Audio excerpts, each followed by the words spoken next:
പിശാചിനെ തിരിച്ചറിയുക. അതുപോലെ തന്നെ നിങ്ങൾ പിശാചിനെ, അശുദ്ധാരൂപിയെ 3 കാര്യങ്ങൾ കൊണ്ട് തിരിച്ചറിയുക.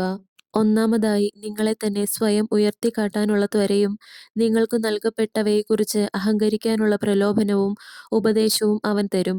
പിന്നെ അവൻ നിങ്ങളെ അവിശ്വാസത്തിലേക്കും നിങ്ങളുടെ എല്ലാ അവയവങ്ങളിലും വസ്തുക്കളിലും വ്യാപരിക്കുന്ന അടക്കമില്ലായ്മയിലേക്കും ആസക്തിയിലേക്കും പ്രലോഭിപ്പിക്കുകയും നിങ്ങളുടെ ഹൃദയങ്ങളെ ആ മോഹത്താൽ ജ്വലിപ്പിക്കുകയും ചെയ്യും.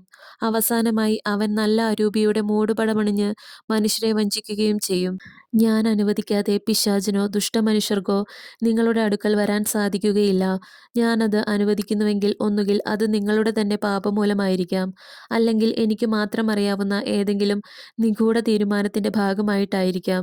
എന്റെ സൃഷ്ടിയാണല്ലോ പിശാചും. മറ്റെല്ലാറ്റിനെയും പോലെ അവനും നല്ലവനായാണ് സൃഷ്ടിക്കപ്പെട്ടത്. എന്നാൽ അവൻ സ്വന്തം ദുഷ്ടത കൊണ്ട് പിശാചായി തീർന്നു. ഞാൻ അവന്റെ മേലും അധികാരമുള്ള കർത്താവാണ്.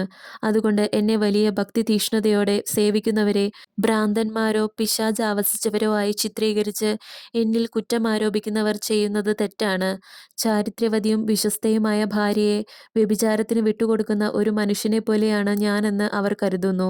ഞാൻ അങ്ങനെ ഒരാൾ ആയിരിക്കണമോ?